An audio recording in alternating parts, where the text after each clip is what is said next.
మాట్లాడుతున్నావు నువ్వు? అచ్చొచ్చిన ఆంబోతలా ఉన్నావు, బుద్ధి లేదు నీకు? ఏమంటున్నావే నువ్వు? ఆంబోతా?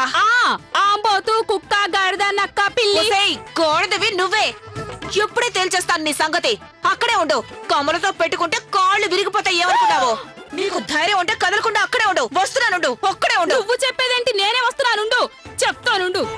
నువ్వు నేను తేలిపోవాలి. నేను ఆర్తిని. నీలాంటి వాళ్ళని ఎంతమందిని చూసుంటాను. ఇప్పుడే లోపలికొచ్చి నీ సంగతి ఏంటో తేలుస్తాను. ఏమనుకుంటున్నావో ఏంటో. నాతో పెట్టుకున్న వాళ్ళు ఎవరైనా సరే మట్టి కొట్టుకొని పోవాల్సిందే. ఎట్టుపోయింది అది? ఎక్కడ దాక్కున్నావే నువ్వు? చిన్నమ్మ,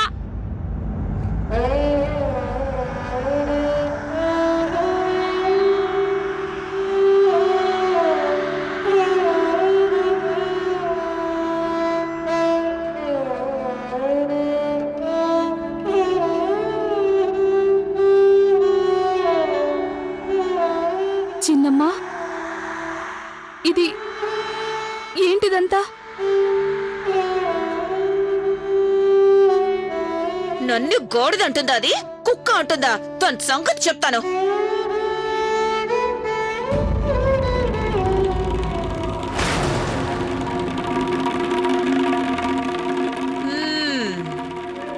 ముందే దండం పెట్టి నిలబడి బతికిపోయావు. లేకపోతే ఇక్కడే నిలబడ్డ చోటే నిన్ను పాతేసేదాన్ని. ఆర్తి, నువ్వు మాలో ఒకదానివి కదా. మా కోసం, శిబ్రాని కోసం ఈరోజు గొడవలొద్దు. నిన్ను చేతులు జోడించి అడుగుతున్నాను. భలేవారు బామ్మగారు, మీరు దండం పెట్టి అడగాల్సిన అవసరం లేదు.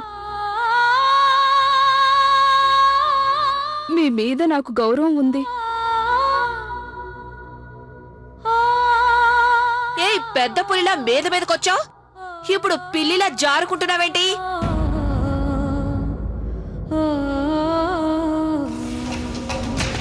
భయపడిపోయింది.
నీకు కొంచెం అయినా బుద్ధుందా? నువ్వు నీ గురించి తప్ప ఎవరి గురించి ఆలోచించవా? చూడు, నువ్వేం చేసావో చూడు.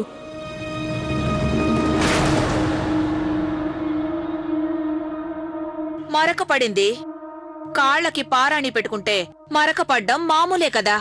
అంత బాధపడిపోతావెందుకు? నేను చెయ్యకూడదు చేసినట్టు.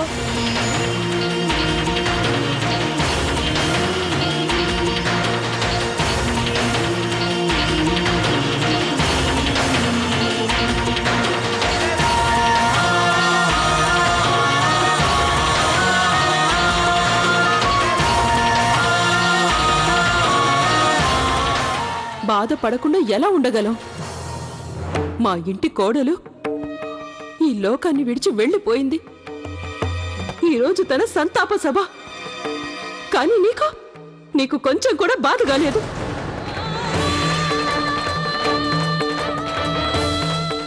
చూడు, తనే సిమ్రన్. తను మా ఇంటి కోడలు. మాకు అందనంత దూరం వెళ్ళిపోయింది. ఒకవేళ తన స్థానంలో నీ చెల్లెలే ఉండుంటే అప్పుడు కూడా నువ్వు నీ కాళ్ళకి పారని పెట్టుకుని ఇల్లంతా తిరిగేదానివా?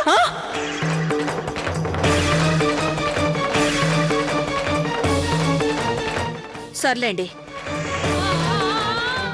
నా వల్ల పొరపాటు జరిగింది.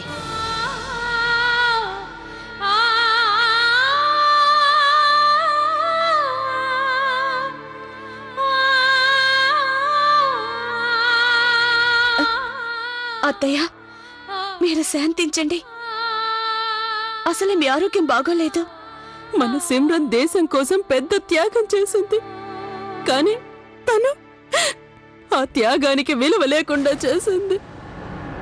నేను తనకి మా మొహం ఎలా చూపించగలను? తనకి నేను ఏం సమాధానం చెప్పగలను? చివరికి తన త్యాగానికి ఏ గౌరవం లేకుండా చేశాం.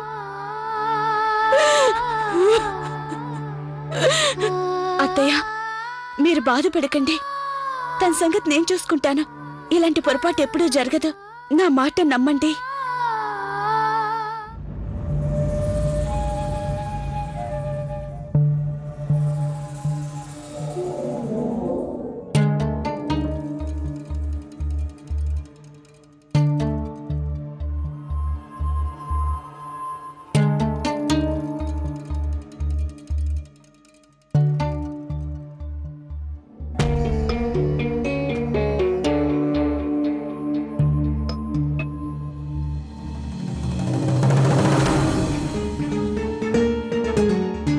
మంచి పని చేసింది. తను సిమ్రాన్ అక్కయ్య రూంలోకి వెళ్ళింది. ఒక పని చేస్తా, ఈ సంతాప సభ పూర్తయ్యే వరకు తన నా గదిలో బంధిస్తా. తన లోపలుంటే ఏ గొడవ చేయడానికి వీలుండదు.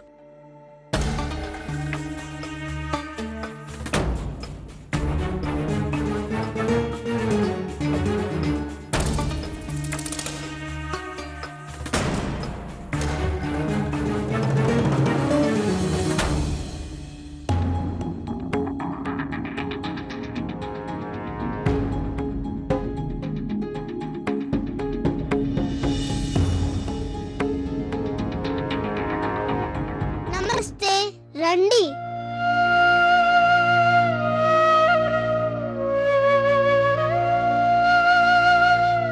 నమస్తే, రండి.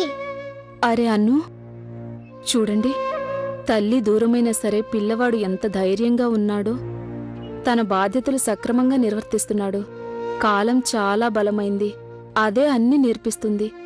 లేదార్థి అక్క, అన్నుకివన్నీ కాలం కాదు, వాళ్ళమ్మ నేర్పించింది. తను కూడా వాళ్ళమ్మలాగే చాలా ధైర్యవంతుడు. అవునా అన్ను? అవును పిన్ని. నిజంగానే ధైర్యవంతుడివి నువ్వు. చల్లగా ఉండు.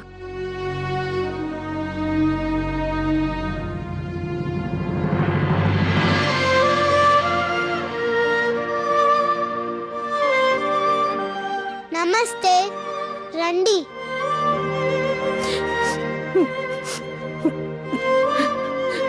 నీకు అమ్మంటే చాలా ఇష్టం కదా?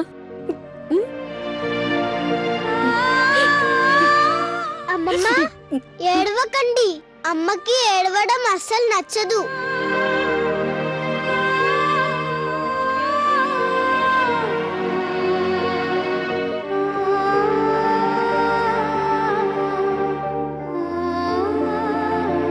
నిజం అత్తయ్య గారు,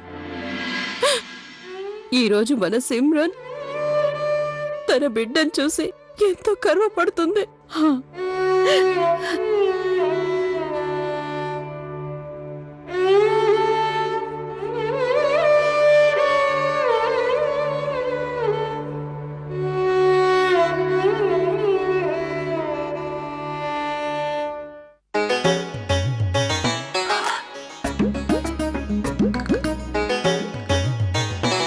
ఎందుకు పనికొస్తాయి?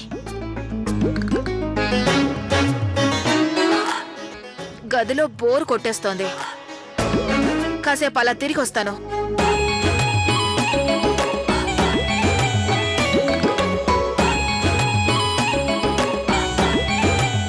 తలుపు గడియ పెట్టుంది.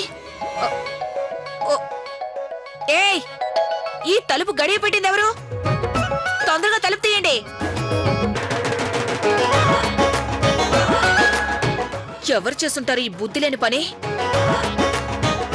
నన్ను ఈ గదిలో బంధించేసి మొత్తం కుటుంబం సంతాప సభ జరుపుకుంటున్నారా? నేను చూస్తాను వాళ్ళు సంతాప సభ ఎలా జరుపుకుంటారో. దెబ్బకి దెయ్యం వదిలిపోతుంది. ఇక్కడికి వచ్చిన మీ అందరికీ ధన్యవాదాలు. మా కౌశిక్ కుటుంబం మీకు రుణపడి ఉంటుంది. ఇప్పుడు మనం సిమ్రాన్ ఆత్మకు శాంతి కలగటం కోసం నిలబడి 2 నిమిషాలు మౌనం పాటిద్దాం.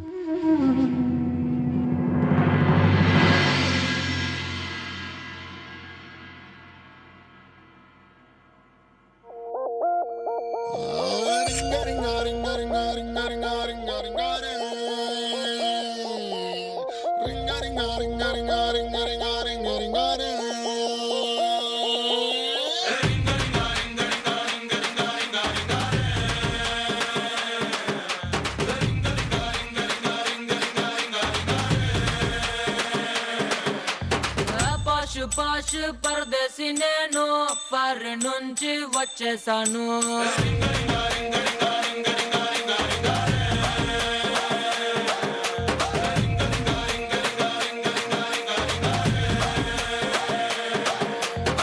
రోషముంద కుర్రాళ్ళ కోసం దయచేసి మీరందరూ కూర్చోండి. కార్తీక్ రా.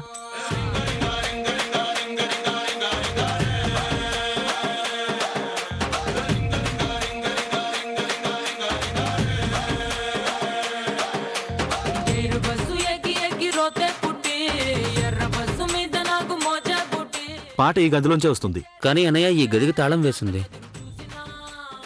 అవును, లాక్ వేసింది ఎవరో, తాళాలు ఎవరి దగ్గర ఉన్నాయి? ఇప్పుడు అవన్నీ ఆలోచించేంత సమయం ఎక్కడుంది? ముందు ఆ తాళం పగలగొట్టేద్దాం. ఆగండి.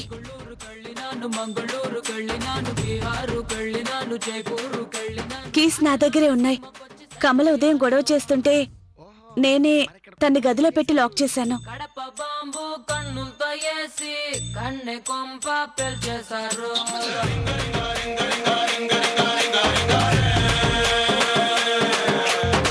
వేట కత్తి ఒంట్లోనే దూసి సిగ్గు గుత్తి తెంచేశారు.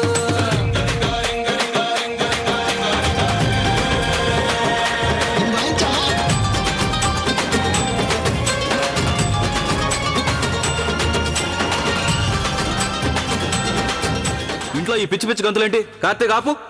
తాగేశారా? ఇంకేం చేశారు? పుట్టు మచ్చలు లెక్కెట్టేశారు. ఏయ్, పాట ఎందుకు ఆపారు? నాకు డాన్స్ వేయాలనుంది.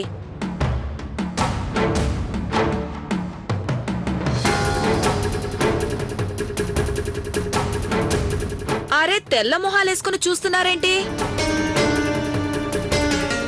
ఓయ్ నిన్నే, వెళ్ళి పాట పెట్టు. చూడు, ఏం మాట్లాడుతున్నావు నువ్వు? ఇంట్లో సంతాప సభ జరుగుతుంటే నీకు డాన్స్ చేయాలనుందా? అరే, మా అందరినీ కాకపోయినా కనీసం సిమ్రన్ వదినైనా గౌరవించు.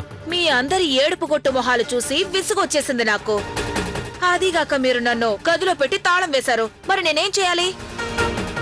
అంత మాత్రం నువ్వు పాటలు పెట్టుకుని డాన్స్ వేయడం మొదలు పెట్టేస్తావా? ఓయ్, మీ మాటలు వినే ఓపిక నాకు లేదు. వెళ్ళండి. ఓయ్ నిన్నే, ముందు పాట పెట్టు. నిన్ను. కార్తీక్ ఆగు. నీ మాటలు కూడా మేము చాలా ఓపికగా వింటున్నాం. నోటికి అద్దు పద్దు లేకుండా నీ ఇష్టం వచ్చినట్టు మాట్లాడుతున్నావు. ఆడదాని వల్ల ఒకే ఒక కారణంతో ఎంతసేపు ఓపిక పట్టాం. లేదంటే ఎప్పుడో నిన్ను మెడబట్టి బయటకు గెట్టేసేవాళ్ళం. అసలు నీకు తెలుసా ఆడది ఎలా ఉండాలో? ఆడది ఒక అమ్మలా ఉండాలి, ఒక చెల్లెల్లా ఉండాలి, అందరితో అణుకుతూ ఉండాలి. నీలాంటి ఆడదాన్ని నేను ఇంతవరకు ఎక్కడా చూడలేదు. ఏయ్, నీ సలహాలు నీ దగ్గరే ఉంచుకో. నేనేం నీ పని మనిషిని కాదు. కోట నేనే పెట్టుకోగలను. ఒక్క నిమిషం. పాట పెట్టావంటే మర్యాదగా ఉండదు. అలాగా, ఈ కమలనే బెదిరిస్తున్నావా? సరే, ఇప్పుడు నేను పాట పెట్టి తీరుతాను. ఎవరేం చేసుకుంటారో చేసుకోండి.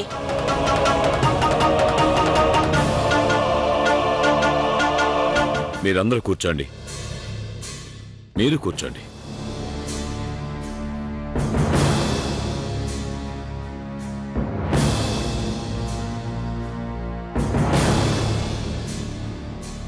ఏ, రా బయటికి. వెళ్ళి బయటికి. ఏయ్, వదిలు. ఇంట్లోంచి బయటికి వెళ్ళు. చెయ్యొదులు. రా బయటికి. చెయ్యొదులు. మర్యాదగా నా చెయ్యొదులు, లేదంటే అన్నదమ్ములందర్నీ జైల్లో పెట్టిస్తాను. నన్ను మానభంగం చెయ్యబోయారని కేసు పెడతాను.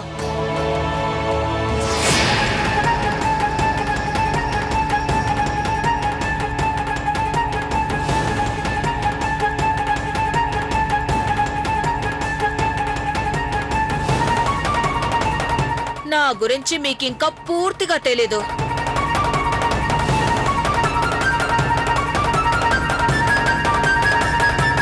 ఇప్పుడు నువ్వు మా అందరినీ బెదిరిస్తున్నావు అన్నమాట. ఈ క్షణమే నిన్ను మేమంతా మెడపట్టి ఇంట్లోంచి బయటికి గెంటేయగలం. ఆ తర్వాత నువ్వు ఏం చేయగలిగితే అది చేసుకో. ఇప్పటిదాకా శివాజీ అన్నయ్య మొహం చూసి నేను భరిస్తూ వచ్చాం మేము. కానీ ఇప్పుడు నువ్వు హద్దులు దాటావు. నీకు రెండే ఛాయిస్లున్నాయి. ఒకటి నువ్వే మర్యాదగా వెళ్ళిపోవడం, లేదా నిన్ను గెంటేయడం. కార్తీక్, తను మన అతిథి. కమల, మమ్మల్ని క్షమించు. మేమందరం తొందరపడ్డాం. అరే లవ్లీ, నువ్వెందుకు తనని క్షమించమని అడుగుతున్నావు? తను కావాలని గొడవల మీద గొడవలు పెట్టుకుంటుంటే నువ్వెందుకు తనని క్షమించమని అడుగుతున్నావు? ఇలాంటి ఆడది ఇంట్లో ఉండడానికి నేను ఒప్పుకోను. కార్తీక్ ఆగు. ఇకపై కమల గురించి నాకొదిలేయండి. శివాజీ బావు గారికి నేను మాటిచ్చాను తన్ని జాగ్రత్తగా చూసుకుంటానని. అందుకని తన పూర్తి బాధ్యతని నేనే తీసుకుంటాను. ఇకపై మీకెవరికి తన వల్ల ఎలాంటి ప్రాబ్లం రాదని నేను మాటిస్తున్నాను. మీరందరూ కిందికి వెళ్ళండి ప్లీజ్. పదండి.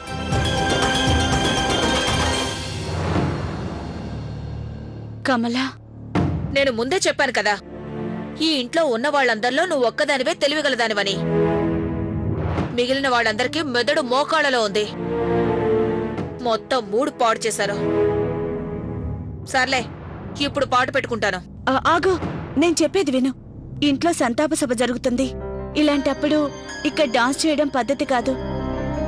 నువ్వు డాన్స్ చేయాలి కదా, నాతో పట్రా. నేను నిన్ను ఒక దగ్గరికి తీసుకెళ్తాను. నువ్వు అక్కడ నీ ఇష్టం వచ్చినట్టు డాన్స్ చేయి, సరేనా? ఇదిగో తీసుకో, నాతో రా. రా, పద.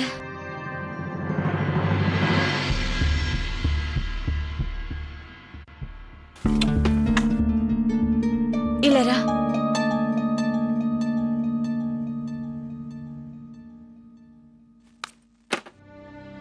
ఇప్పుడు నీ ఇష్టం వచ్చినట్టే చేసుకో, బట్ ప్లీజ్ కిందికి మాత్రం రాకో. ఈ ఇంట్లో వాళ్ళందరికీ ఏదోలా తిట్టదా మనసొప్పదే. నేను చెప్తున్నాను కదా, నిన్ను ఎవరు ఏమీ అనరు. నువ్వేం చేయాలనుకున్నా ఈ గదిలో చేసుకో, కిందికి మాత్రం రాకు ప్లీజ్.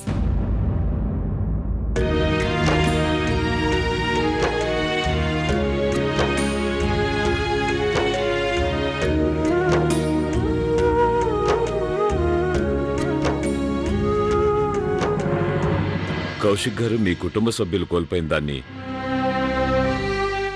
ఎవరూ తిరిగి తీసుకొచ్చివ్వలేరు. కానీ మీరు ధైర్యంగా ఉండాలి. కౌశిక్ గారు, మీరే ధైర్యాన్ని కోల్పోతే ఇక పిల్లలకి ఎవరు ధైర్యం చెప్తారు చెప్పండి? జరిగిన దాన్ని ఎవ్వరం మార్చలేం. ఈ కష్ట సమయంలో మేము మీ వెంటే ఉంటాం.